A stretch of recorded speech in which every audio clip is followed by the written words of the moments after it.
Werewolf. Werewolf? There. What? Werewolf. Their castle. Why are you talking that way? I thought you wanted to. No, I don't want to. Suit yourself. I'm easy.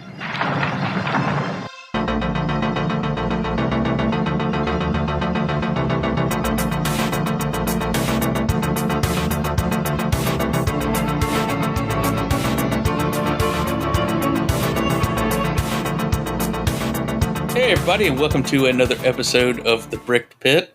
We don't know how you got here either. We are a podcast that talk about, believe it or not, movies and TV shows and stuff like that. No one does pop culture on the internet like we do. That's actually probably the most true statement. That is actually very true. You can just go ask Jeeves it. So I'm your host today, Jason, and those are the voices of my co-hosts. The first being Adam, the man who eats dog food simply because he likes the taste. What's wrong with that? Everybody's got a Bachelor hobby. Chow. That's right, baby. He likes the one with the gravy. Makes his own gravy, just pour the water on it.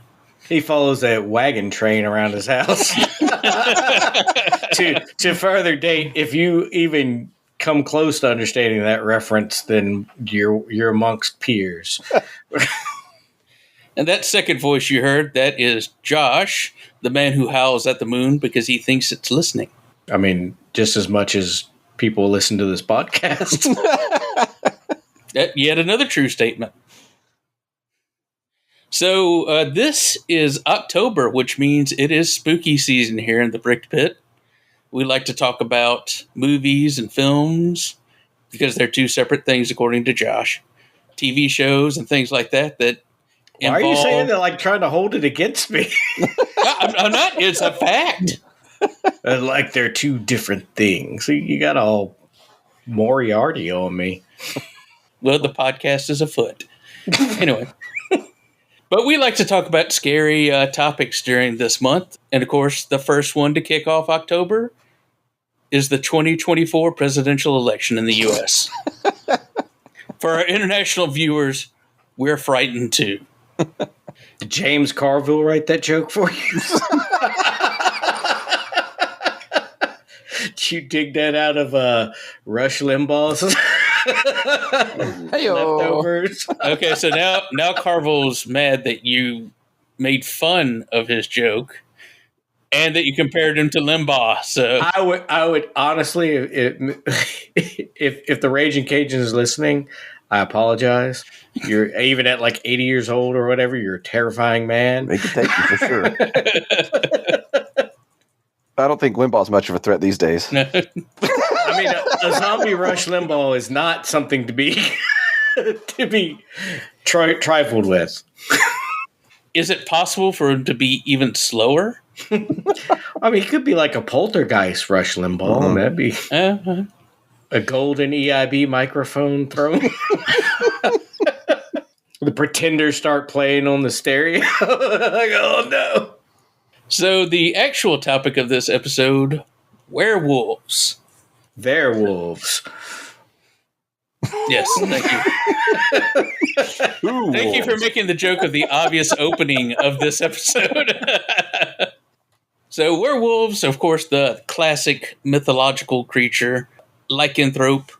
The concept dates back to ancient times. I think the Greeks were the first to actually have a written stories of men being turned into wolves. And those have kind of morphed over the years. There's a lot of connection with ancient cultures and warrior classes who essentially supposed to take on the aspects of the wolf and stuff like that. So it's very ingrained in our culture. And then, of course, the 20th century comes along with cinema, and we just totally run over that thing and repackage it and rework it, much like with vampires and the seminal film Nosferatu that introduced the concept of daylight killing vampires. Early cinema with werewolves kind of rewrote the mythology, and we get a lot of the aspects we now consider tropes the weakness to silver bullets and pretty much near invulnerability or regenerative properties with everything else. The concept of them being like half man, half wolf status, anthropomorphized form of a wolf, which in folklore, though, more is a full transformation. Things like that. When we think of werewolves now, that's what we think of. That's now the forefront of the mythology. So according to a 2021 NBC One poll, 22% of Americans believe werewolves are real.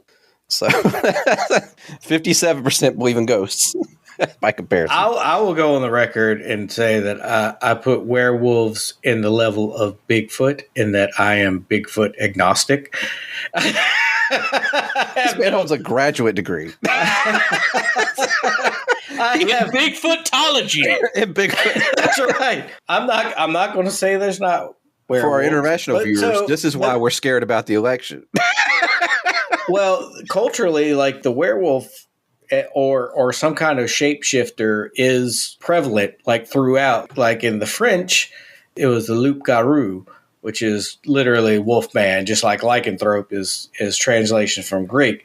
That became Cajun into rougarou, which is a Subaru. Yeah, that's what they call it in the swamps of Louisiana. It's a pretty big like cryptid in that area.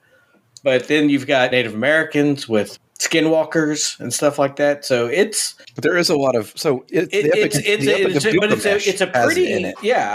a pretty. What's strange is it's pretty uniform throughout. So I don't know. There are more ancient references to werewolves across than Jesus, for sure. Yeah, I mean that wasn't where I was going, but yeah, there are more ancient references to werewolves than any other ghosts, mermaids, those kinds of things, kind of mythological creatures.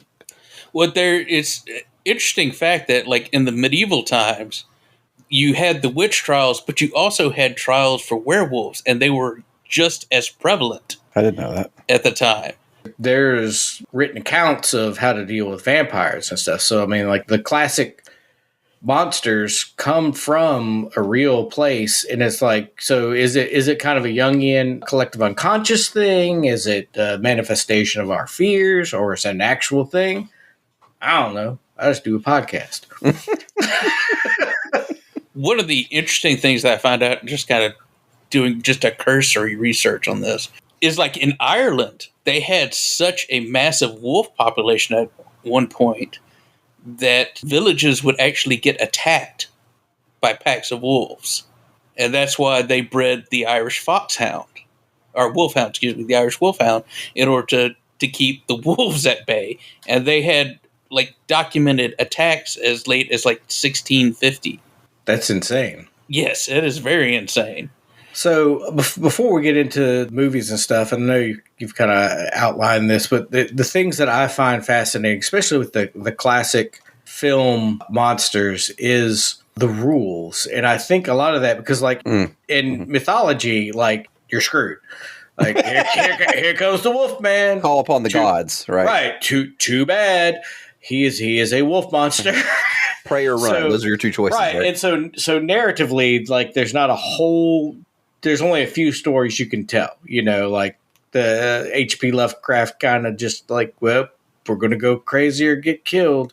So you have to have these rules in place so you can build the narrative around defeating these things and still keeping them as like a supernatural threat. But so to me, like the interesting thing about these films is the establishment of the rules, how they find them, what the transformation looks like, because you can, like Jason said, it could be a full wolf transformation.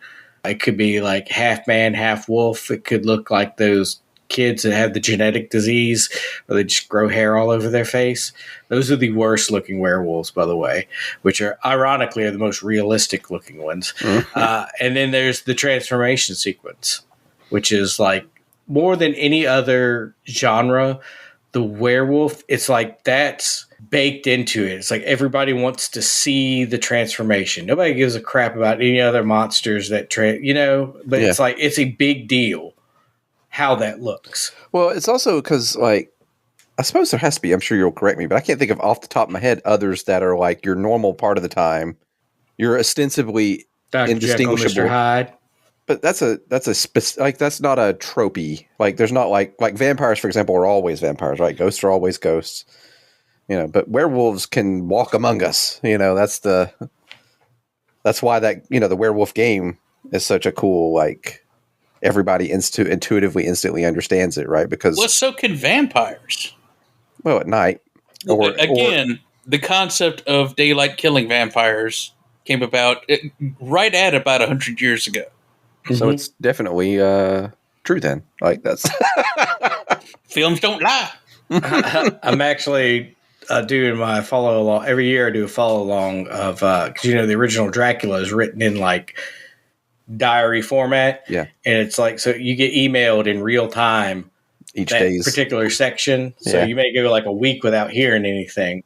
Yeah, definitely. There's nothing about daylight, but the moon and werewolves is pretty much that's the one thing that doesn't really change. I'd say for most of the werewolf movies. Yeah, and the interesting thing about that is that was introduced in the 1935 film Werewolf of London, which was Universal's first werewolf film.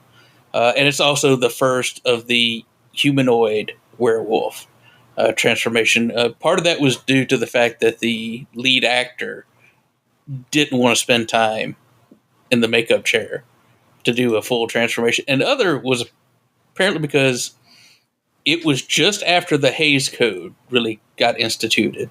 If you don't know what the Hays Code is, then you certainly haven't been listening. which we wouldn't blame you for, but we did do an episode on it. But so they were afraid of going against the Hays Code and getting in trouble, so they dialed it back a little bit. And it was like 6 years later when they did The Wolfman, which is like the one that everyone thinks about, the classic werewolf with Lon Chaney Jr., that Jack Pierce, who was the makeup effects guy who did Werewolves of London, as well as, of course, the Frankenstein movies. Yeah. That he did a more kind of full on, that becomes the classic universal werewolf look. Just a guy with a very furry face. Let me ask you this. What's your favorite looking werewolf? The ones from What We Do in the Shadows. And on the other side of that, what's the worst werewolf? That werewolf portrait of that girl with the hair thing. You know the picture I'm talking about. That picture of that thing with that person. Yes, that one. That ubiquitous picture on the internet of werewolf girl. That one. Listeners, I mean, I don't know about you, but like it was like I was there. I got scared for a second because I thought there was a werewolf girl in the computer. The way he described it, it was. Why don't you do that with your John Wayne accent so we can all be madness took over. I would say my favorite werewolves are the ones that are bipedal and have the elongated snout. Yeah. But the worst is Harry Potter werewolves. Oh yeah, no, those are terrible. Those are terrible. Which is insane because like the hippogriff is like one of the best representations of that. It's like completely. It looks like a real natural creature, and then you get this werewolf that's all cartoony, and you're like, all right, what the? Get out of here, Lupin. Oh, your name's Lupin, and you're a werewolf? Who would ever put that together? There's the ones that are like basically just hairy people. Or that was more of the 1950s The Michael Jackson kind of skunk-looking werewolf is kind of weak. Yeah. Well, he's not a wolf. He's a cat in that one. Oh, that's right. You're right. That's right. Well, there you go. That's why it doesn't look like a wolf. Our resident Michael Jackson archivist with the actually. Shimon. Is that your title? You're the Shimon of the podcast. Actually, I'm only an assistant Shimon. He died before I got the promotion to full Shimon. What listeners don't know is that Jason was Billie Jean's child. That was Listeners also don't know that Jason spent his summers at Neverland Ranch, and he won't talk about it. I was Bubbles and Dr. Bubbles. Jason is the bones of the Elephant Man. As I was about to say, I slept between Bubbles cages and the Elephant Man display. I know we're off topic, but since we're here, I might as well point out: don't buy the bones of the Elephant Man and have a chimp in a amusement park, and then go, "Why y'all think I'm weird?" Well, I can tell you exactly why. You bought the Elephant Man's bones. That's weird. No, you tried to. Yeah, objectively, that's not up for debate. You don't. I mean, it's not quite as weird as like hitting a bear cub on the New York Parkway and putting it in Central Park with a bicycle, but it is weird. That's way less. Actually, that is way less weird. Or cutting the head off of a well. Still less weird. Still less weird than buying the bones of the Elephant Man. He was weird like me. Yeah, well, Not really. His was medical. yeah. He had a doctor's excuse, Mike. Anthony Hopkins. All right, to steer us back on topic, Please do. To answer your question, Josh. We're about to get into defamation lawsuit. It depends on the needs of the film. I think like the Howling werewolves they're very over the top and everything, but it works for that film. It works for the Joe Dante stuff. The classic like Lon Chaney furry face thing, where they just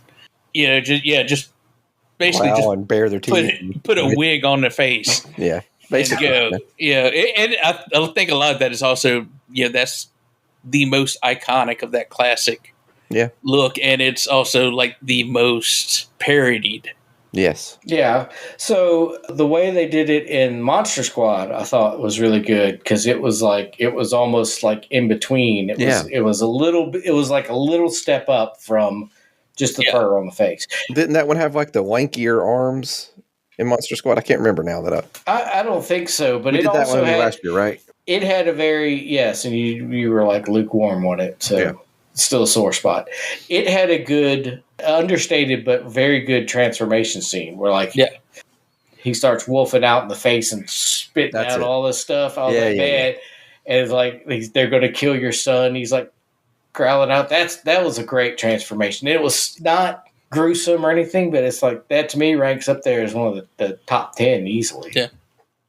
Let's talk about some of the other tropes of the werewolf film.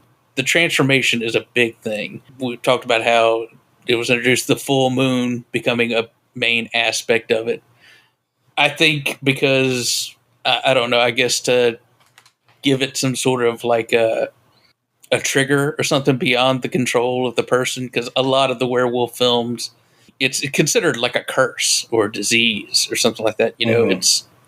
It's not something that the main person wants to be, and so therefore taking that control away from them, I guess, is a main aspect of that. Well, and that's a big difference between like many monsters. Is it's a lot easier to empathize with the werewolf because typically they didn't do anything, And it's primal, right? It's not like they're like vampires. They have their human rational mind, where typically the werewolf has gone feral. So it's like they're out of control. You killed a bunch of people. You're like, oh my god, I did what? Yeah, but like a vampire's gonna be like, hey, birds got to eat, fish got to swim. Now you know what you are, but you must feed. So I think another interesting thing that was kind of pointed out when I was doing this research, and I think it's not 100% true, but I think it's mostly true, is compared to like vampire fiction, werewolves tend to be more like working class. Oh, that's interesting. What? Because the vampires tend to be aristocratic, right? That's the gist. And then that is interesting. And man, you could get into some deep psychology, the difference, like how they're treated. The werewolf being so feral and out of control. It's like, oh, they dirty plebeians, versus the aristocratic vampire that feeds off society. Yeah. Mm-hmm. The 1%, man, it's just vampires. That's the name of Adam's upcoming book. Occupy Transylvania. That's Werewolves are fair wolves.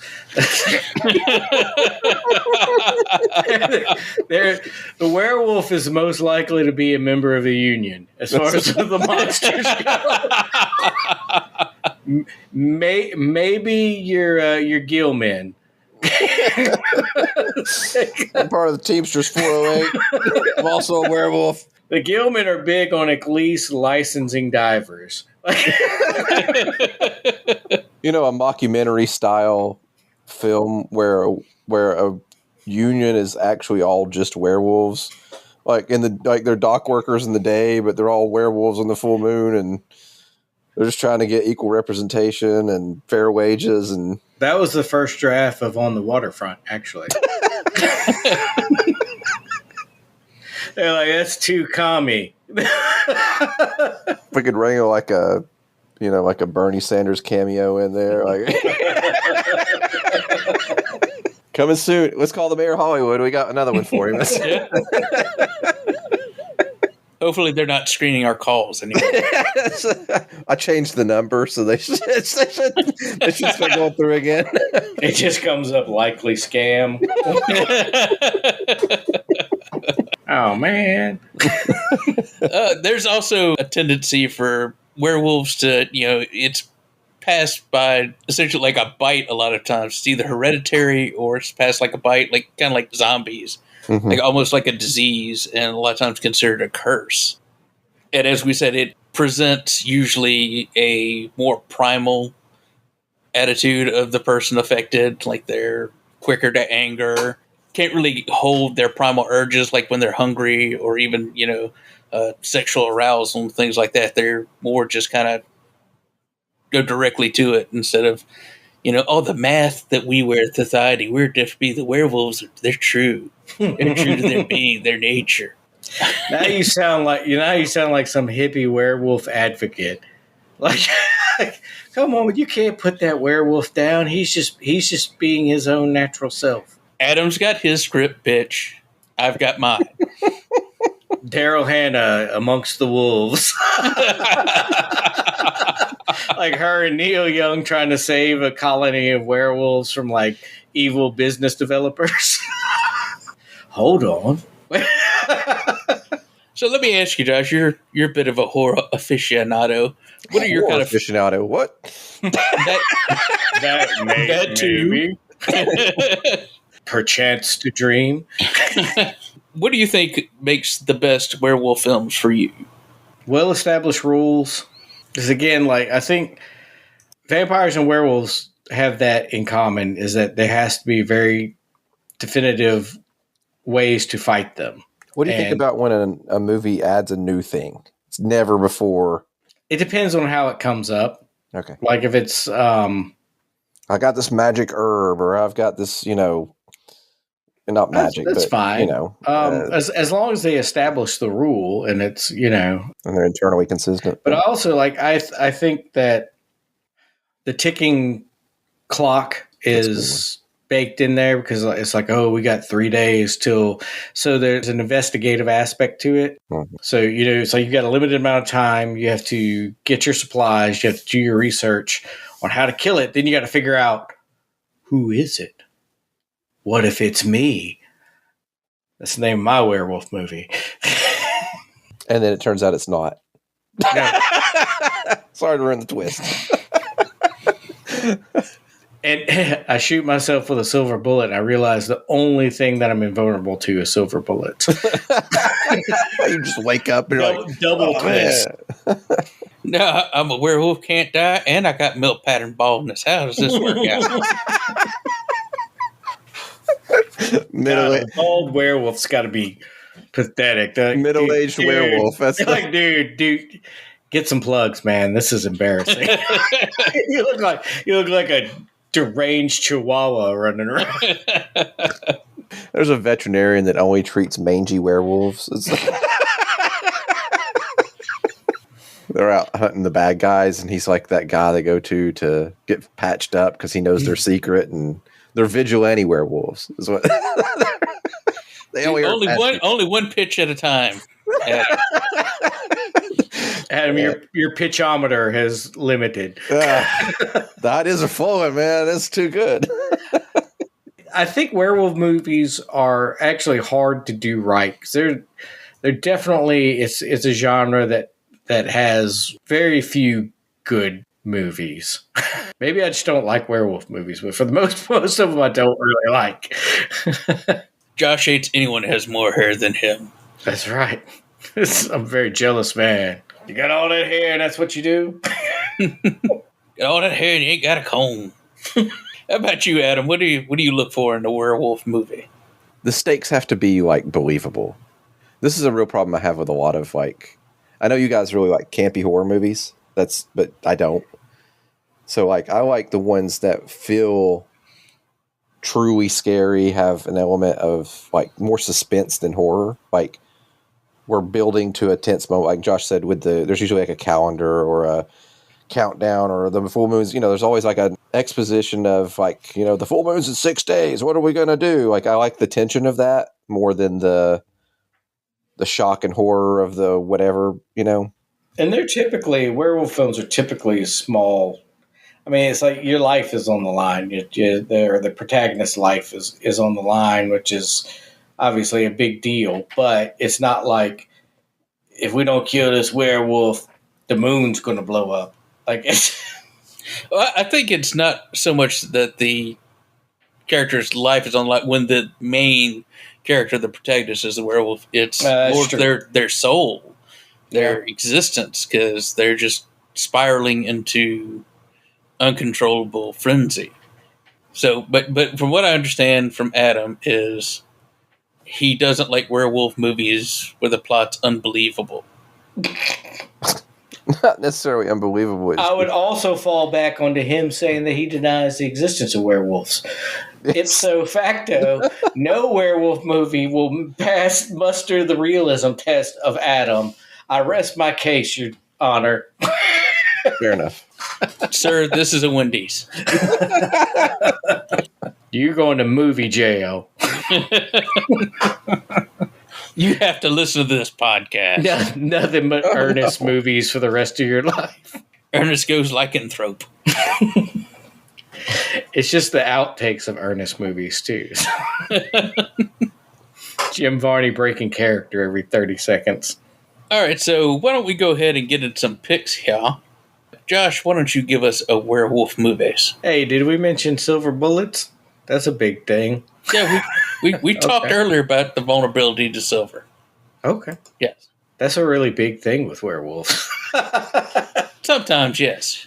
I mean, to me, that's number one. Yeah, I get what you're saying. Yes. Okay. You took it off your list. Because I think we talked about it before. We did talk about it in the Stephen King episode. Yeah. I was going to talk about Silver Bullet. Which is a great one. I love it. Yeah, well, I rewatched it here recently, and this is all I'll say about Silver Bullet. Intelligent werewolf, kind of. Like, when he's attacking Gary Busey's house at the end, he's like smart enough to cut the power by like pulling the power away. But then he kind of like can't overpower Gary Busey.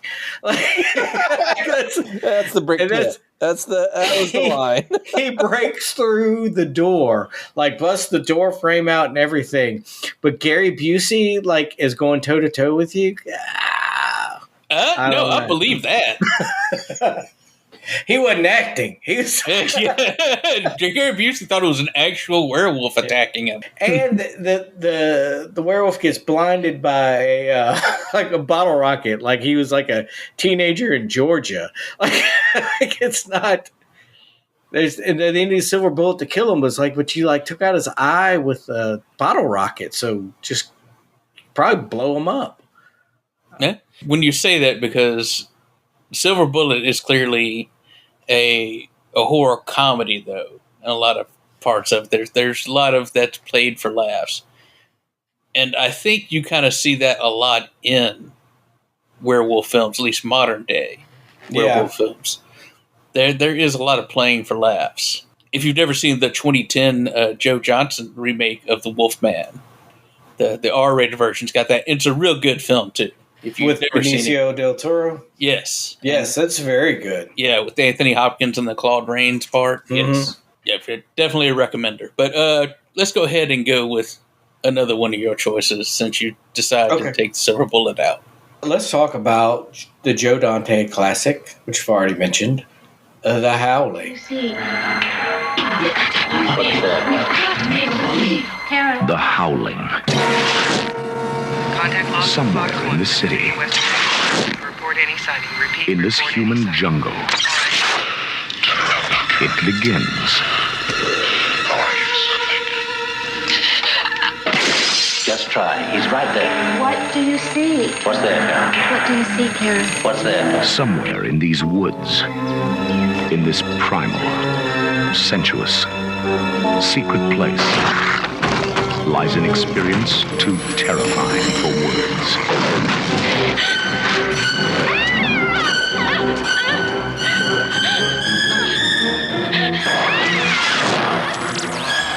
And now, all anyone can do is watch and wait. Tonight I'm going to show you something. Make you believe.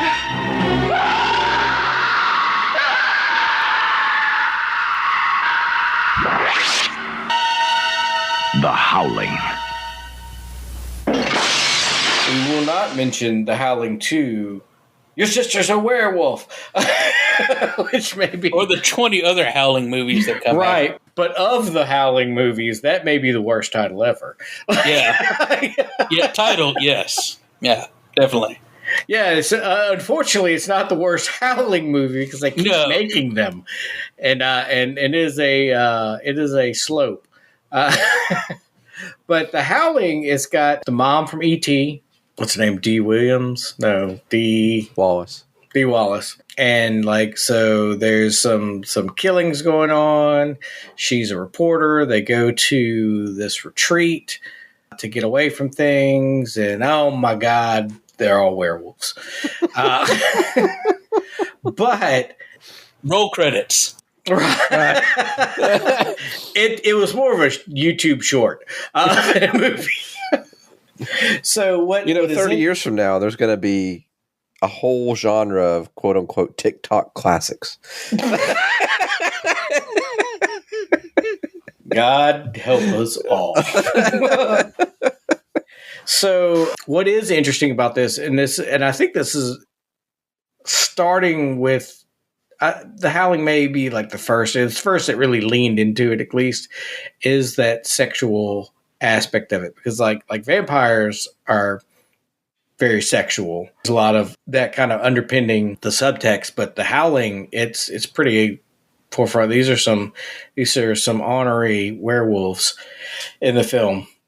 And I think like the other movies that we're going to talk about have that aspect of it too. I guess it's the releasing of the primal rage is also releases the sexual beast in you.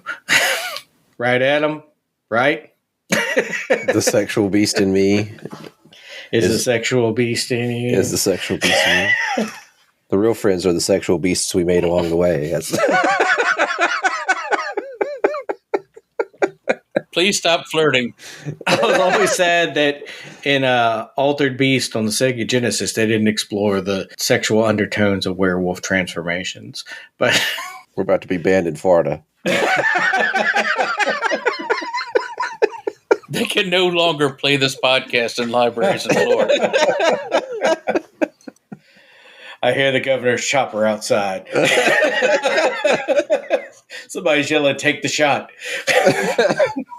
Anyway, it's of the werewolf films. It takes the material seriously enough. It is deeply in the horror category. I'd say further in than a lot of Dante's works. I would say it's lighter on the comedic side, which is a departure from a lot of Joe Dante's stuff. It has. Yeah, there's always a very thick layer of black humor in Dante's work.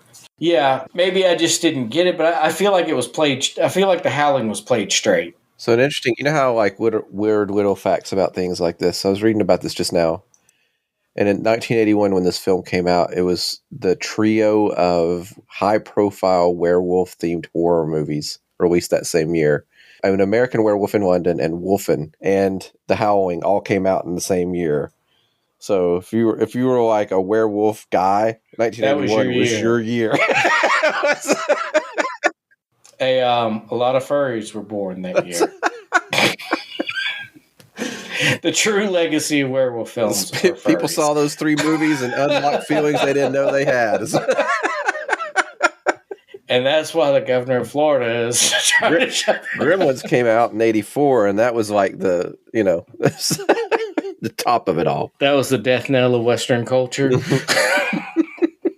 Gremlins, beget Munchies. The best thing about, The Howling is it's good. It's serious, quotes, horror film. But to me, we're going to mention a film coming up that has probably the best transformation scene, but The Howling's pretty visceral. It doesn't look pleasant. So there's lots of latex stretching. It's like me putting on a Speedo. We're going to edit out that last word and bleep it so that people think you said something else. Actually, I think we just need to edit out that entire sentence. I can't edit it out of your brain. So yeah, I think it is considered one of the best werewolf films for a reason. It's got the cool kind of half wolf, half man werewolves, not the Michael Jackson werewolves. That aren't werewolves. You have to mention the end of this movie because it is one of those endings that is, when you watch it, you're never going to forget it. Especially for that time, it was on another level. I know we're not super spoilery. We don't care about spoilers here, but I know, yeah. E.T.'s mama goes on to television to warn of the werewolf threat, and then herself transforms on live TV. They are neither people nor animals, but something in between. Monstrous mutations whose violent natures Take one. must be satisfied. I know what you're thinking because I've been where you are. That's enough. And it's possible Leave to it. imagine. Cut. Leave it! But I have proof, and tonight I'm going to show you something. Make you believe.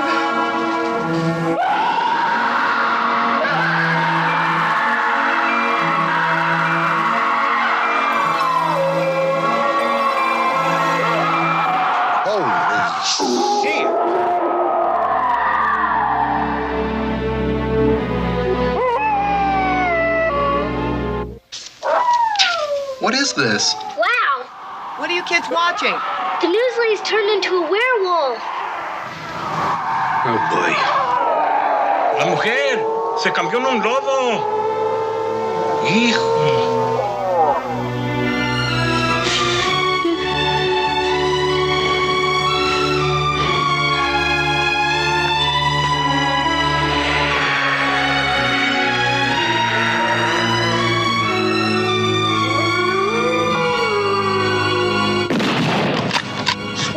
Switch, damn it, switch! It's pretty dope. And then it's put down by her husband or whatever with the silver bullet on camera. Yeah, it is, again, the Joe Dante humor was not in that scene. You're like, oh. Where are them gremlins at? I will say one of the great things about The Howling is the main departure it has from all the other werewolf films at that point. Previously, it was the lone wolf werewolf. Yeah. And this is a pack. That's interesting. That is interesting. That may, now that you bring that up, it didn't even click with me. There's not a whole lot of Wolfpack werewolf movies. Did she know she was a werewolf when she was on the air saying she wasn't, or warning people of it? Yeah, she got turned at the camp. Yeah, at the retreat. So she knew she was one of them. That was the plan, so that she could expose the werewolf threat. Yeah, I see. Okay. So it's like I'm not just telling you I'm not crazy. I'm going to transform so you can't see it. But then now that I've transformed, somebody's got to put me down. Might as well be my loving hubby. I want Bobby Hill to do it. He'll put me down clean. I think my favorite part of that joke is Bobby reaching for the gun. I'll do it, Mr. Gribble. I mean, he wasn't wrong. Bobby would put him down. It is a groundbreaking film for the werewolf genre. And like I said, that whole year kind of redefined it. But the werewolves in this, they're like massive. Mm-hmm. They're gigantic and they're otherworldly in their appearance. A little bit over the top, but again, that was the point of it all. Yeah, I mean, I don't know if I'd go so far as say they were over the top, though. I feel like imposing. Well, they were larger than humans. But now you see where, like, you're gonna have to correct me on this if I'm wrong. But which one was American Werewolf in Paris was the same design as these, basically, right? The werewolves kind of looked similar. I don't want to talk about that movie at all. Of all the werewolf movies in all the world. So what I was trying to get at, though, is that like it created a new look for them, right? Which has been replicated in many other. Yeah, like I said, you move away from the 40s and 50s kind of mainstay of furry face, and give them actual wolf features. But they're larger because once again, it was just makeup kind of piled on top of somebody. Now you have these full on puppetry and all that. Kind of stuff. And this I was to say this is in the era when like practical effects were almost at their zenith, and there were people like Rick Baker and Tom Savini and stuff that were just like pushing that envelope. Whole group that came out of Industrial Light and Magic. Yeah. I mean, they were really just upping the game to the point where like the effects were a huge selling point, which is, and I think in a lot of ways, like the legacy of that's still around, because when you see bad CGI next to good practical effects, I mean, when good CGI is, you don't notice it, and it's done subtly. I mean, obviously, if there's a wolf person, they have a good union. You can't get them on set. Was it one of you two, or did I read an article about? Yes, that you wrote in Variety. In my article, it was a text. Yeah, that sounds right. It had more than 8 words. It felt like an eternity, but. The gist of it is that the reason that special effects CGI specifically has gotten so bad, it's degraded over the last 5-6 years. There's no artistry to it. They're just pushing it out real quick. The quickness of it, the speed and speed over form. Right, but for every CGI that is super noticeable and bad, there is now like superimposing of the eyes of one take and the mouth of another. Yeah. Like backgrounds. Like if you watch a lot of behind the scenes of like Marvel films, especially, like they'll film something in Cleveland and then digitize in the New York backdrop. Right. And it's, it's photorealistic. It's imperceptible. It's there's a lot of places where CGI done subtly is background, like static stuff really works. Right. Yes. But even like in some facial features and stuff, there's a lot that is not noticed. It's the big, The Rock as the Scorpion King that you were like, oh my God, that is bad. Yeah. So that's a PlayStation 1 graphics here. I know it's much more expensive and time consuming to do practical, especially makeup and stuff.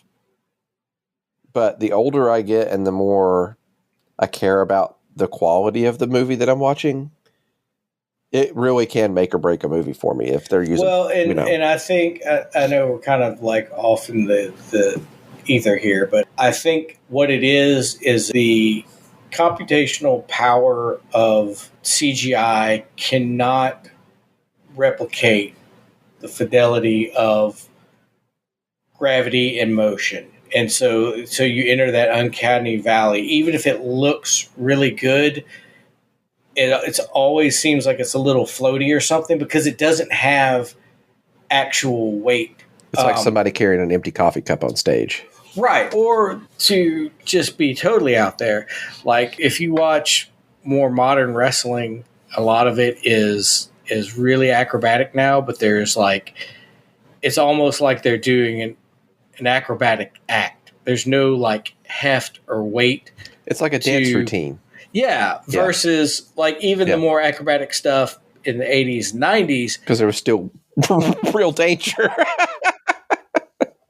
People at least acted like, that had some heft to it. Right. They didn't just bounce back up after getting hit by a 250-pound man. And I think CGI is like the same way. Like our brains understand that like mechanics, that's not falling fast enough, or that's falling too fast. I remember when the Balrog fell in the Lord of the Rings when it falls in that snowy cliff. You smote him upon the yeah. I was stunned at how good that looked. And now that was 20 years ago, and most of the stuff we see today looks way worse than that. Well, that, they set a guy on fire and threw him over the cliff. In New Zealand, you can do that. There's really weird waiver laws down there. And I mean, as long as you sign the waiver.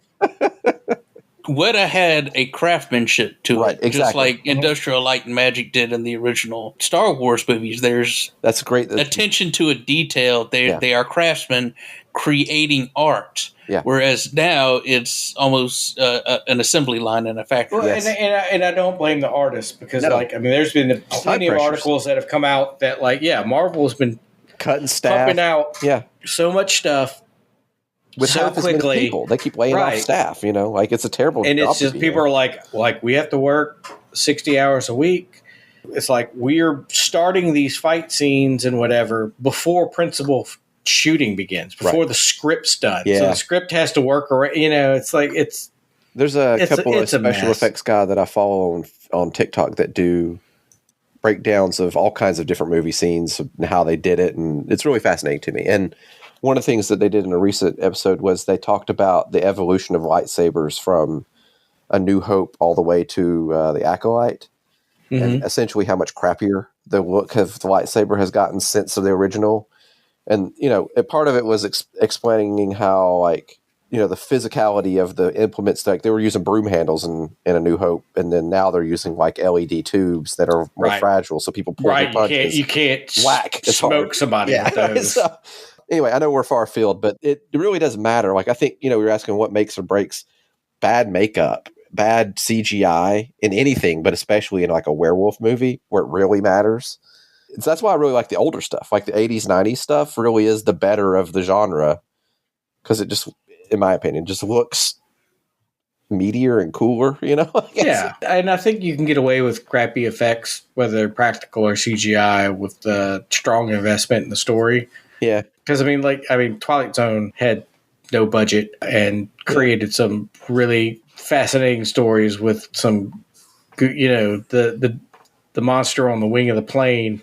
Yeah. Some goofy looking thing. Twilight Zone almost, though, was it was almost like a theater of the mind where they kind of take you down the path because they oftentimes wouldn't even show you they would describe it, and then you kind of had to not that they wouldn't show the monster on the plane, but the bulk of the story was the guy trying to convince everyone else there is a monster on the plane. The gremlin was really not the psychological terror of it was that. What we break it down to is the storytelling. Right. Mm-hmm. Yeah. That's an integral feature of any film or TV show is the story they're telling and how they tell it.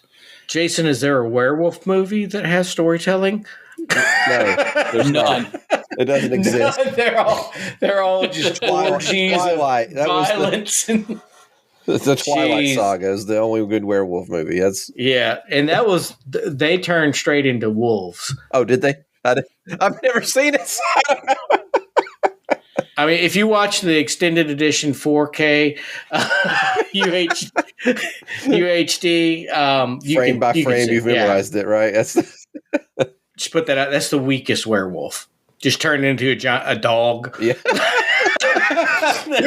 you ain't nothing but a dog. What are you, the Shaggy DA? Get out of here with your nonsense. With a pack of bacon, I could domesticate you. That's right. There's nothing worse than watching a werewolf movie and they turn into a dog. And you're like, yeah, they get out. You're a Dotson. Not afraid of you.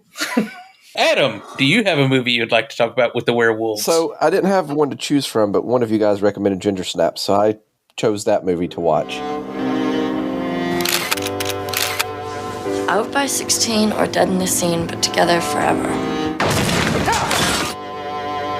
Together forever. I don't want you leaving the house. The news says there's still some wild animal on the loose. Let's get out of here.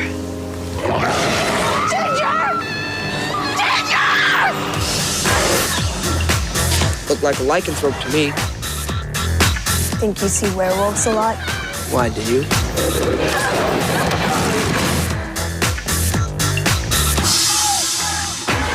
Stop it! Wait a second. Drop this. On my truck. What happened to you? Ginger Fitzgerald rocked my world. Could be anything, but here I am thinking, lycanthrope.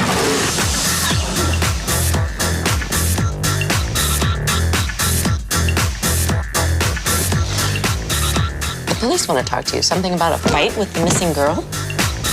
What?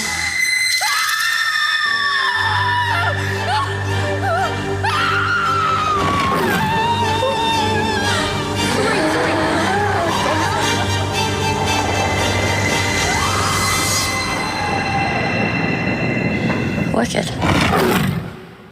What year did that come out? 2000. It felt older than that. It felt like a 90s movie when I was watching it. Like many other things, I tend not to try to do any kind of like reading or research on a movie before I watch it. I just want to watch it and then kind of learn about it or whatever. Which is an extra step that Josh takes because he doesn't even watch the movie. Or do the research. I just go Wikipedia, ask ChatGPT for the name of a movie. I don't even know if it's a real movie. The crazier, the better. The more obscure. Ideally, we want it so that no listener could possibly challenge you on any of the facts because they've never seen the movie, right? That's the. We'd have to have listeners to be challenged. But if you try to stream The Howling and can't find it, it's not because it's not available on a streaming service. It's only on Josh's VHS in his brain. That's. My brain does work on VHS. My video disc. With bad tracking. And it's Beastmaster all day. If you won the lottery, there would be signs, right? It'd just be just projection-sized screens of Beastmaster all over the house. So Ginger Snaps, wow. Yeah, so Ginger Snaps is this 2000 horror film. It's Canadian, and the basic premise is that these two sisters who are in high school, the older one is sister, the younger one's Bridget. Bridget is smart. She skipped a grade, so she and Ginger are in the same grade. And they're like 15 and 16, I think. The plot of the story is that these two girls are obsessed with death. They have they're very gothy and very like for their art project for one of their classes, they do a montage of faked death scenes where they look like Ginger looks like she's been hit by the car. So Bridget does the photography and Ginger's the person who looks like she's hanged herself. It's actually a pretty fantastic plot point. Yeah. It's a great and it was setup. The opening sequence for the movie. So out of context with, apropos of nothing, I was like, I don't know what kind of movie this is about to be. You should definitely hang. Maybe even your final moment's a cliche around here. Not ours. Ours will rock. You don't think our deaths should be a little more than cheap entertainment? You jazz me on this. Don't wuss out now. It's the idea of everyone staring at me just lying there. I mean, what if they just laugh? Don't be in awe. Suicide's like the ultimate. Fuck you. Come on, it's so us. It's the pact. See, it's easy for you. You don't care. We swore we'd go together one way or another. When we were 8? So? Out by 16 or dead in the scene, but together forever. This a snuff film? That's what I was like, Why did I have to go to the dark web to get a copy of this? Jason recommends here? This doesn't. So actually, I will take a quick aside. So we've talked about this every Halloween we've been doing this. Is that I just don't like horror movies. I don't. I did when I was high school, and then the terrors of the real world caught up with me, and they just don't elicit any kind of like. I hate that. Like, I know that's a big part of your life, Josh, that you really, really love this genre. Like, but for you guys, I probably would never see any of these movies. The more you don't like horror, the more I do like That's fine. I'll just sit back and watch Guy Ritchie movies every time Isn't one of your favorite movies a horror movie? Yeah. I mean, it's not to say, like, yes, I am a man of multiple aspects of my life, but he's partly truth, partly fiction. Two things can be true. I don't generally like horror movies. I also very much like specific horror movies. So that can be true. Like, I feel that, like, the scary parts, I don't know, maybe I'm just too empathic or something. Like, the scary parts in horror movies actually scare me even now. Like, to this day, like, I get the hair stands up on my arms. I get the heebie-jeebies if I'm all by myself in a room. Like, you know, I just don't like that feeling. Like, I'd rather watch something light and simple, you know, like Indiana Jones or a Star Wars or something, right? Just a good classic action flick. But anyway. Some Xanadu. That's right, baby. So this one wasn't so bad. It was actually really interesting because, like, the two girls in this, the protagonists in this, are, like, very strong characters. They're well written. They are like real high school girls. And you identify with them very well, right? Yeah, it's a totally. I do. I mean, like, as the kind of weirdo outsider, which is what I think the film was about. Two outsiders themes: be outsiders and feminine empowerment of sexuality. I was about to get to that. Like, that's a big part of it. For listeners who don't know, I'm sure most people who listen to this have heard of this, but the Bechdel test, which is this made-up thing, which isn't a real thing, but people cite it all the time, which is you have two women on screen who talk about something other than a man. Mm-hmm. And Bechdel herself thinks is like, silly. Y'all need to stop. But it does. It makes a good point. In an interesting way, it's kind of like, oh, okay, well, this doesn't pass. But this is 100% like a pro-feminist, women are in charge, women are empowered movie, right? The two girls are trying to solve this thing. You know, there's dudes that help or whatever. But the premise is dogs go missing in the neighborhood. That's the opening scene, is that, like, they're getting mauled. They're just destroyed. The presumption, I guess, among the normal people is like, oh, well, there must be a beast loose, some kind of wolf or something, right? Of course, we know it's a werewolf, right? To Josh's point, the secondary plot, which is kind of weird in that it was so, like, integral to the plot, was that neither of these girls had gotten their periods yet. And they were, you know, older than they should have been to have gotten their periods. So on the night that Ginger does, she goes walking in the woods with her sister, and ostensibly because she's bleeding, she got mauled by the werewolf. The only reason I mention it is because it's an important plot point, which combines those two, like, femininity aspects of it and this, like, and there's a whole lot about, like they go to the school nurse and she's like, and this is something you have to look forward to for the next 30 years is the pain and the cramps and all this. And it's just a very, like, it's an empathetic that aspect of it was unusual for first of all, for a horror movie, but also for just a normal movie. There are a lot of instances of the werewolf thing being a metaphor for puberty, right? But mostly with men, you know. Right. Exactly. Yeah. Teen Wolf is like the big thing. Yeah, one of the. This is linking it to a woman coming of age. And it's a lot of it is also about the fact that Ginger is older, and so therefore she's also developing, right, and getting recognized and by the men, and also, and you know, the wedge it kind of puts in her friendship with her sister, because her sister is not that level yet. And so she's now being left out when they're supposed to have had this really connective, codependent relationship with each other. That's actually a really good way to put it. So I will say this and not comment further. It's an interesting point that I think that, like, Ginger Snaps and Teen Wolf in many ways address the same issues of men versus women in puberty. And Teen Wolf is a comedy and Ginger Snaps is a horror movie. So take from that what you will. So on that note, she loses her virginity as part of her whatever. One of the I don't know if it was meant to be funny or not, but the younger sister's the smarter of the two. Mm-hmm. She's figuring out that Ginger's turning into this werewolf. And so she's making out with this dude in the car. And the sister comes and bangs on the window. She goes, "You're ovulating." It just made me. And then, of course, the girl flips her off and they drive off or whatever. And the younger girl's like, "Oh, no." Anyway, but she gives the guy werewolfism by sleeping with him, like.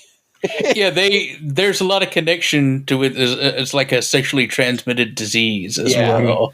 And he's bleeding from the crotch, which is also amusing to me. Like he's bleeding through his pants and everybody's making fun of him, It's a red pen, it exploded. No, but there's the transformation in this. It's not like other movies where it's full moon, they turn into wolf. Yeah, it's a lengthy process and they're turning into wolves. They're not doing the hybrid thing. They're transforming into a completely separate creature. Right. And so you have the little telltale signs and he shows up and it looks like acne on him, instead of, again, the puberty reference there, but it's very smartly done. Yeah. I think it was fairly low budget. Yeah. $4.5 million. Yeah, it was less than $6 million. Yeah. And it's short, 108 minutes. It's the kind of horror movie that's more interesting than horror, which is the kind that I typically like. Does that make sense? It's plot points less than jump scares and creepy to be creepy. Like it has a creepy theme, but it's not like I'm gonna get you.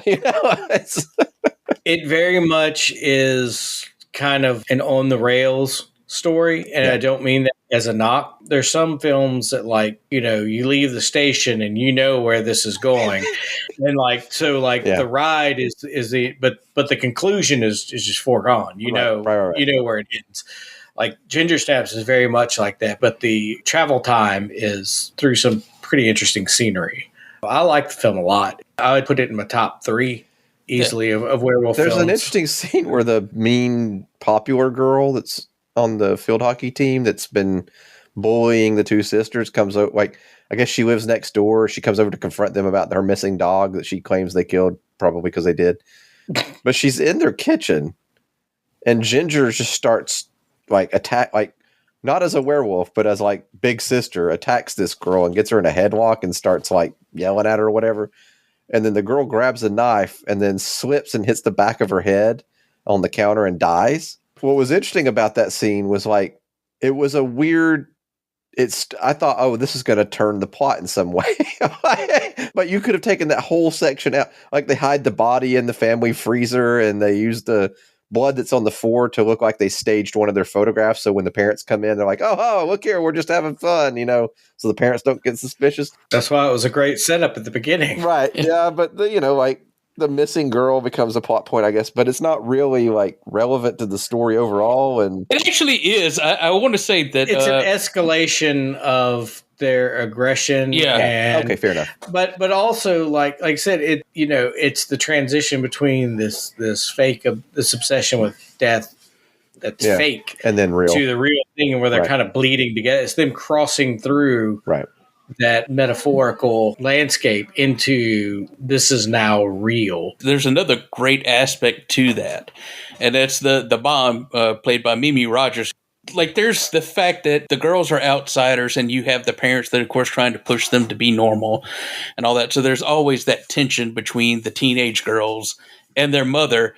And she finds the dead body in the freezer, and her first reaction is to help them cover it up. She becomes the best mom ever in this movie. Yeah. That's what Josh said he would do if I ever killed somebody. He would help me cover it up.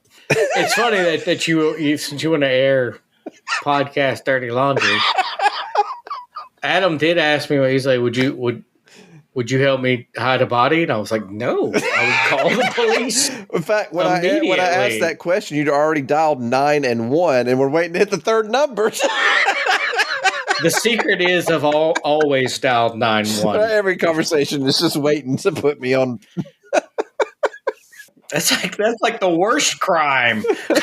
This isn't a real podcast. You're just recording the things you say. That's right. It's going to piece it together with AI and make me confess to something. That's what's going to happen. Piece it together with AI.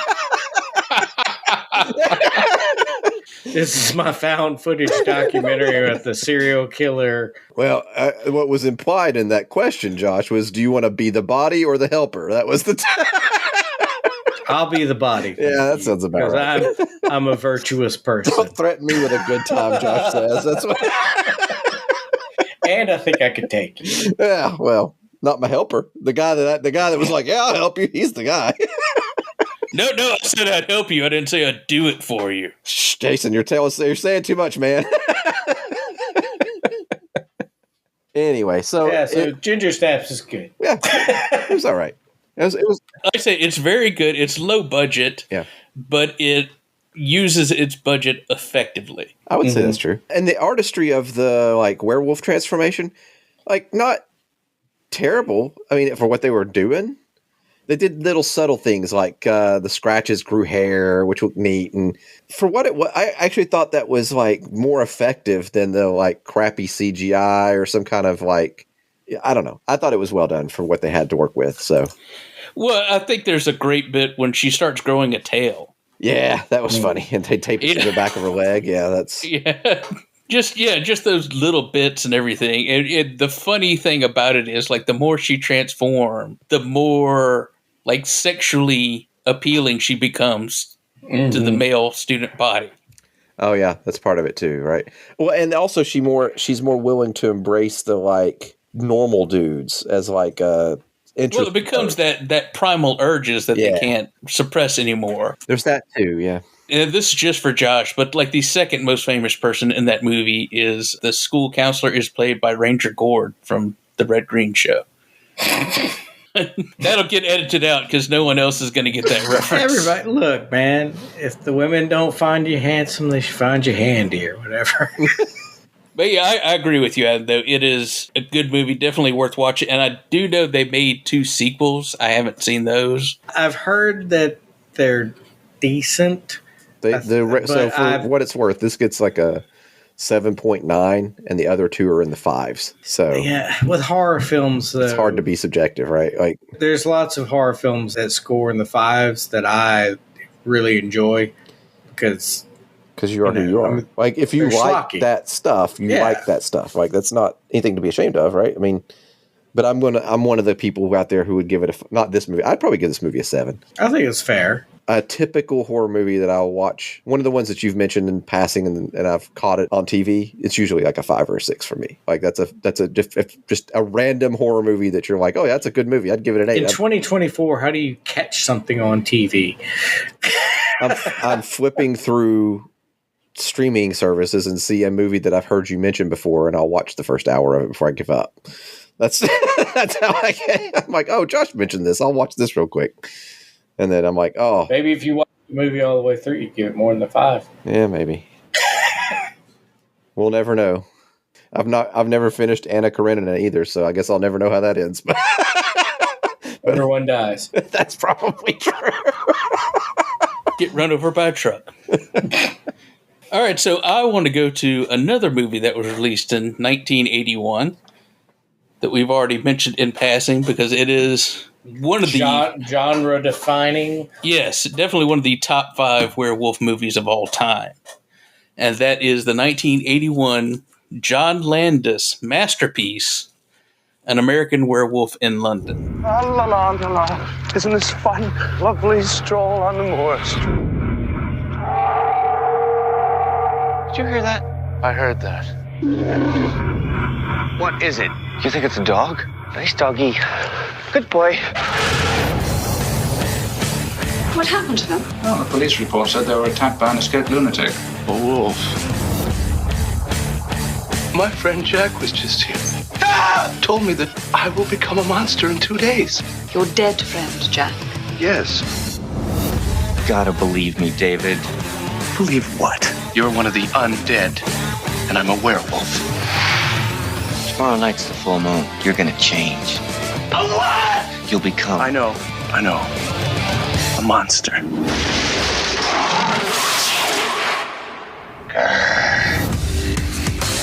naked American man stole my balloon. What? What did I do last night? You don't remember? The last remaining werewolf must be destroyed. It's you, David.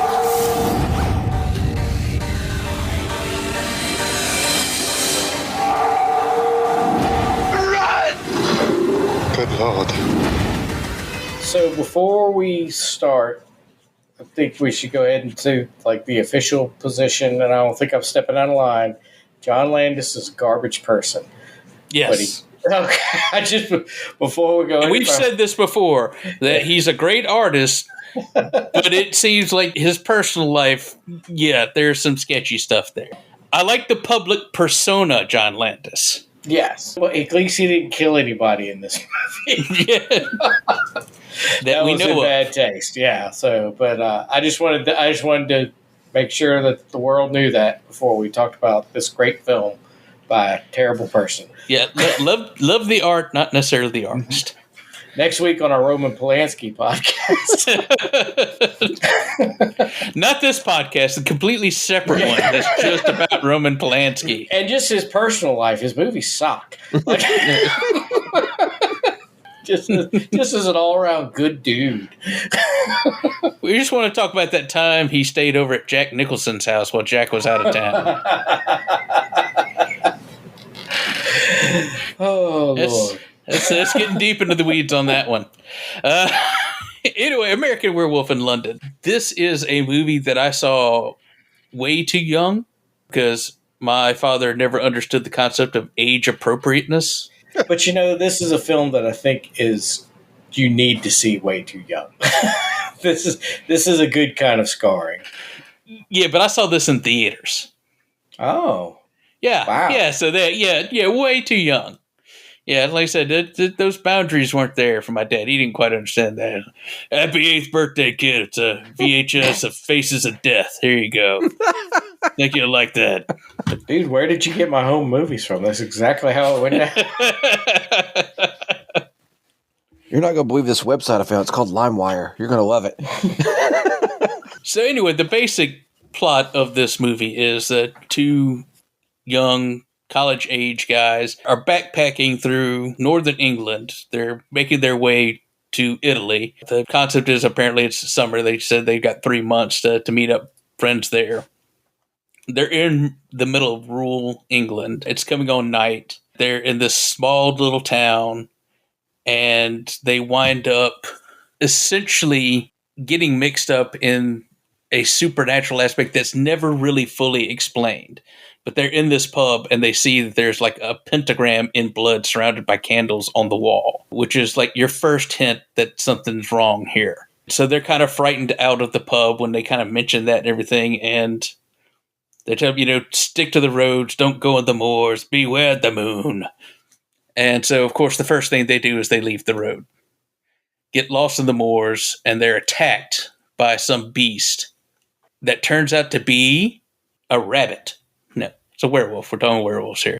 It's a very good sequence. I would have to say, I think Landis did it very well, building the tension of the guys just kind of like running back and forth because they hear something off in the distance. They clearly see something, but you never see the wolf at the beginning. You just see them running from it until it attacks them. And one of the guys is killed. The second one is attacked, but he lives. Like the villagers actually wind up showing up and killing the wolf with a shotgun, just a regular shotgun. The last thing the guy sees before he passes out is, instead of the wolf, it's just a naked man covered in blood. He wakes up in the hospital. The number of times I can say that same thing. I mean, just this week.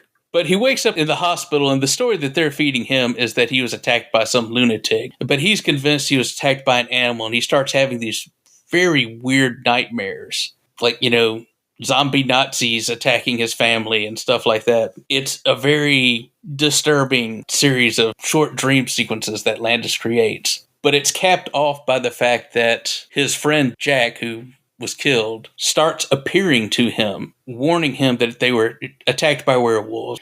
And because he was killed by a supernatural event, he's stuck in limbo.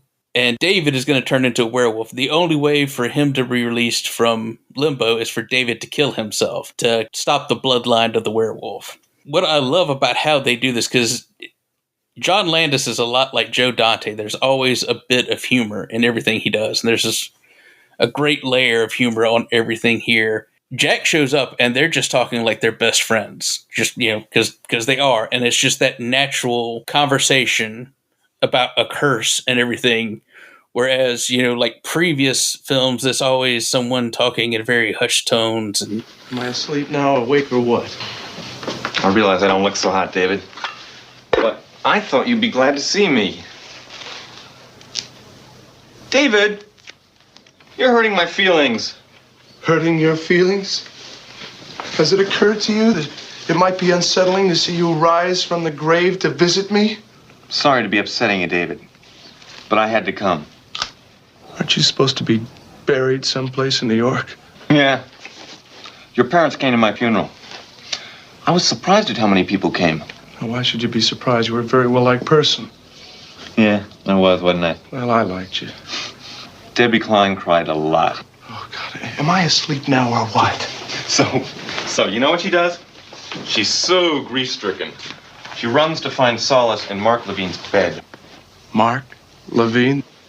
An asshole. Life mocks me even in death. I'm going completely crazy. David! What? Now, I'm really sorry to be upsetting you, but I have to warn you. Warn me? We were attacked by a werewolf. I'm not listening to this. On the moors. We were attacked by a lycanthrope, a werewolf. I was murdered, an unnatural death. And now I walk the earth in limbo until the werewolf's curse is lifted. Shut up. The wolf's bloodline must be severed. The last remaining werewolf must be destroyed. It's you, David. What? Please believe me. You'll kill people. Nurse! Listen to me! Nurse! The supernatural, the power of darkness, it's all true. The undead surround me. Have you ever talked to a corpse? It's boring. I'm lonely. Take your life, David. Kill yourself before you kill others. Your classic, the Romani, woman or witch or whatever, talking about the curse and everything. Here it's very lighthearted, but it's got a very serious undertone to it. And Jack returns constantly throughout the film, and each time he's more and more decomposed. Until the final time you see him, it's actually like a little skeleton puppet with just some like fake flesh put on it and eyeballs. Like the werewolf thing is almost just a framing device. It's essentially about him being haunted by his victims. Because every time Jack comes back, or the last time he comes back, he brings like several of the victims to kind of like shame David into ending the whole curse and the bloodline. This film is so important because of how it treats the werewolf mythos, but I think also more importantly, like the werewolf itself. I know it's the werewolf Josh hates because he turns into a full-on wolf. He's not the half-man, half-wolf that Josh prefers. But the transformation. The transformation is key. Makes up for it. It is, once again, Rick Baker. He won an Academy Award for this. And it's actually this movie that caused Michael Jackson to hire Landis, and Landis bringing on Rick Baker to do the Thriller video. But one of the important aspects of it is this is, I think, the first time on film that a transformation is shown as being painful. Mm-hmm. Like previously, it's just like horrific. It's traumatic. But in this one, like he's kind of sitting around. Like before, you could tell he was cold because he's walking outside and he's like, rubbing his arms to stay warm and all that kind of stuff. And then he's just sitting there and suddenly he's burning a pot. So he's like covered in sweat and he's ripping off his clothes and everything. And then his hands start to elongate. And it's unlike the Howling one where like flesh is like ripping off the top. Like it's, like ripping open a Christmas present or something. The body is transform. It's, the bits and pieces are elongating, and it's done in a way to show that is horribly painful. Landis admits that the transformation scene goes on longer than he originally planned because he was so captivated in the special effects that Rick Baker had created for it. And it's the gold standard of transformation. I don't think there's been. It's what everybody compares themselves to. I would imagine it really is. Yeah, it raised perfect. the bar. Yes. Yeah. One of the great effects they did is they would pull like these strands of hair through like a fake like skin latex, and then they just reversed the film footage, so it looks like the hair is growing out. And I think he's probably one of the first ones to do that, if not the first. If you haven't seen the movie, you have to. It is fantastic. It is very exploitative in its content. A scene that I think it's exploitative, but it's also kind of funny. The last meeting that David has with Jack is in a porno theater in Piccadilly Circus, and so they actually filmed a fake porno scene to show on the screen. And like one of the bits is like a guy comes through and says, what did I say last time about this? He like walks in on a man and a woman. And the guy's like, we haven't talked before. It's like, not you, her. She's like, I don't know who you are. He's like, oh, sorry, wrong room. And just like leaves. Like, it's completely nonsensical. But for some reason, Landis not only shot it, but he made it like a part of the movie that you actually focus on. You're only seeing that bit. I don't understand why, but it's hilarious. And also because it's Landis, you have a huge car crash scene in the middle of Piccadilly Circus. Which actually, it turns out it was the first film to be allowed to shoot in Piccadilly Circus in like 15 years. And the last. Yep. Probably so. Closed it to traffic after that. Oddly enough, he got to do it because he showed like the local police early cut of Blues Brothers. And so they liked it so much they let him shoot in the middle of Piccadilly Circus.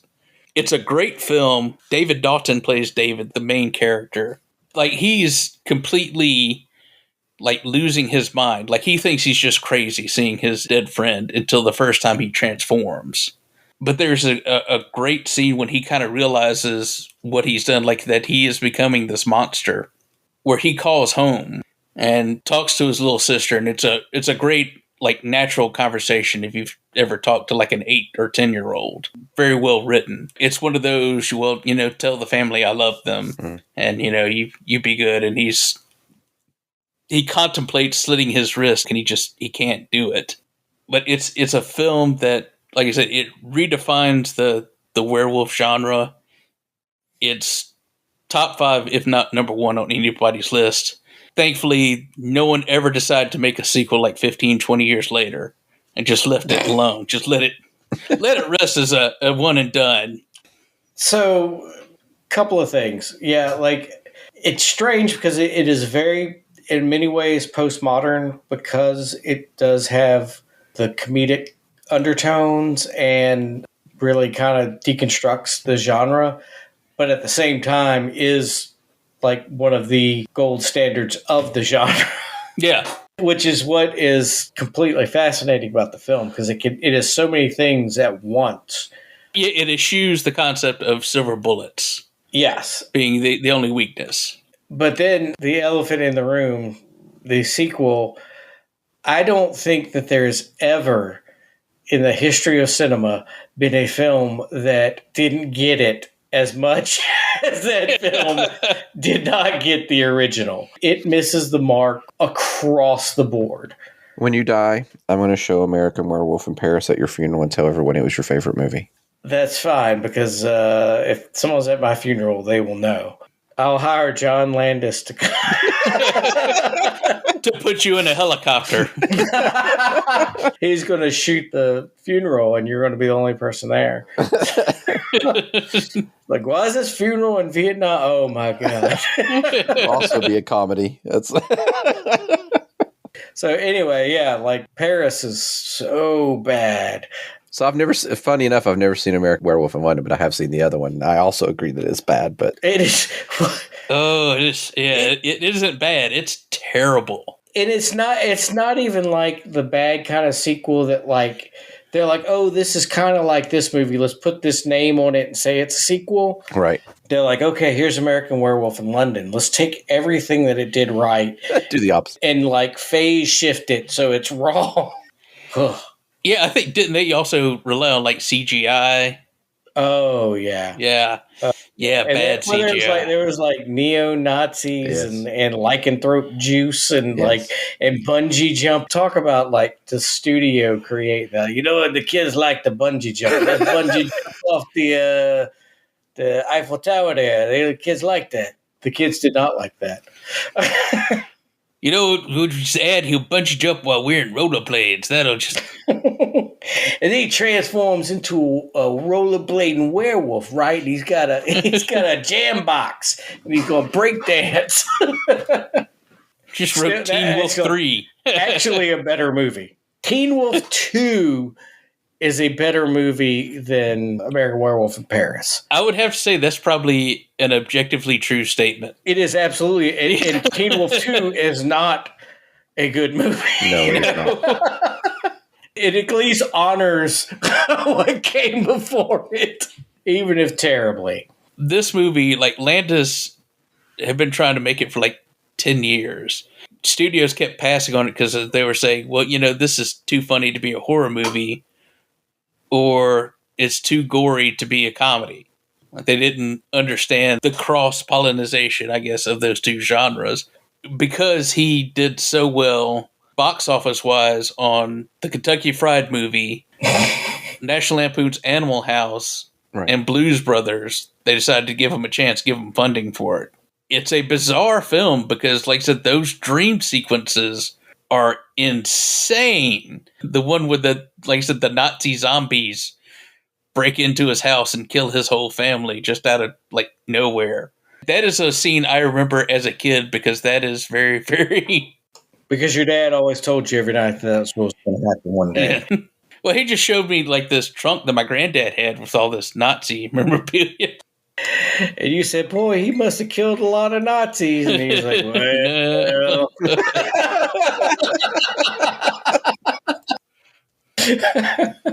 How'd he die? He fell out of the guardhouse. Classic joke. We're almost as tasteless as John Landis. I've always heard that set up as my grandfather was a hero in World War II. That was If you haven't seen this movie, you have to. It is not just like one of the best werewolf movies ever. It's one of the best like horror comedy. Yeah, I think it's right over the edge enough to where you can call it a horror comedy and not just a horror with comedic elements. Yeah. It's kind of hard to kind of like figure out a way to say it, but like the tone of the film is it walks a very fine line. Mm-hmm. Like the comedy moments kind of help you, I guess, get over like the gore, the horror that he puts it, because when it happens, it's usually very intense, usually very violent, very quickly. It's that Shakespearean catharsis of throwing in the goofy grave diggers in the middle of Hamlet. Yeah. Or the guards in Macbeth. Yeah. Mm-hmm. Yeah. I think we've talked about this every freaking Halloween about the juxtaposition between comedic tension breaking and horror and being functionally essential for like the ones that are just pure adrenaline horror are to me the very, very worst, where there's no comedic breaks. Like I can't sit through them. Like I just can't do it, you know? For the most part, I'll agree with that. There is certainly a vein of horror film that is like Midsummer and stuff like that are just like I'm being a little facetious when I say this, but like the all horror, no break, no comedic, it literally is too much like real life. Life is an unrelenting horror staring to the void. Yeah. The horrors persist, but so do I, right? That's that's why, like, you know, like Jason, one of my favorite movies is The Thing, right? It's because it has those comedic elements that break it up a little bit, that make it's a ebb and flow rather than just a continuous crescendo building to some horrible thing at the end, you know? Well, it intensifies the tension when you do have that release because Like, you're like, oh, okay. And like, oh, crap, here we go again. And like, you know how intense it can get because you've seen. Right. And so that amplifies the tension. You know, it's playing a symphony. A symphony of horrors to your mind. I'm reminded of the great Garth Marenghi. Blood. Wet blood. Red blood. Just as an aside, the Terror Tome is a Garth Marenghi actual book. Him reading the audio is on YouTube, and I've listened to about half of it, and it is amazing. Well, Garth Marenghi's Dark Place is utterly fantastic. It's like one of the most brilliant things I have ever seen on television. One of the funniest things about the book is the absurdly comedic misogyny in his writing, because he's like he keeps saying this woman reaches into her lady purse. And it's so absurdly misogynistic. Like, and she reaches into her lady purse to pull out a gun. Brilliant. To finish off talking about misogynistic, the Landis family. Yes. Allegedly. That was never proven in court. There we go. Something that the Landises both say at every Thanksgiving dinner. It's not defamation if you say allegedly. I'm just saying. It's okay to say allegedly and wink, though. That's acceptable. People would have to hear it for it to be defamation. If we defame a director in the woods, is it still a lawsuit? Oh, yeah, that's a fair point. To end this, I want to throw out just a few more titles that we didn't get to talk about, but I think are kind of worth mentioning. One that I think is really good that we didn't talk about is Dog Soldiers. Mm-hmm. Neil Marshall's, I think it was one of his first films. Really, really good. I think really good at building tension. And again, also, there's a lot of good comedy aspects woven in the help. Another kind of I haven't seen that, werewolf. and it was going to be my movie. And the reason I chose it is the highest ranked werewolf movie on IMDb. Another excellent, more recent werewolf film is Werewolves Within, which is very comedic. Sam Richardson, I think, is his name is the lead. He was on the Detroiters. Yeah. Apparently it's based on like a VR video game. Yeah. Whatever. It is a spiritual successor to American Werewolf in London. It's very good horror comedy. You would like it, Adam. All right. So yeah, and also can't recommend enough the 2010 The Wolfman remake. Mm-hmm. Which like bombed at the box office, which was really sad because there was a lot of practical effects. It was visceral. It was a very good retelling of like very faithful to the spirit. Yeah, that's cool. And I think the problem was he shot an R-rated movie and then they edited it down to PG-13. Yeah. But yeah, definitely worth a watch. It gets gory, but it's good. I mean, nothing too over the top considering some of the stuff we talked about like that. I think the special effects on, Jack when he first shows up in the in David's hospital room in American Werewolf in London, where you could see where he's been ripped to shreds. Yeah. And bits hanging out and all that kind of stuff. There's nothing nowhere near that in that movie. So I still don't understand why the R-rated version was rated R. But anyway. It was a weird time. The MPAA was going through some weird stuff. It was the divorce, and the kids wouldn't talk to him. And also another bit of werewolf pop culture that kind of freaked me out when I first saw it as a kid is the Ozzy Osbourne "Bark at the Moon" video. Oh, yeah, nice callback. Yeah, that literally did freak me out. There was a lot of kind of weird, freaky stuff going on MTV in the early '80s when they're still figuring that thing out. Anyway, Adam. Yo. If people wanted to contact us and talk about werewolf movies or ask Josh about his graduate degree in Bigfootology. Actually, it was a major in cryptozoology with an emphasis on American Bigfootology. I did not go into the sharpest interpretations of Yeti. Didn't you minor in fashion? Fascist. Oh, that makes more. That makes much more sense. My army of Bigfoot soldiers will crush the capitalist system. So if people want to howl at us, they can go to our Linktree, which is Linktree/BrickedPit to find all of our social media contacts.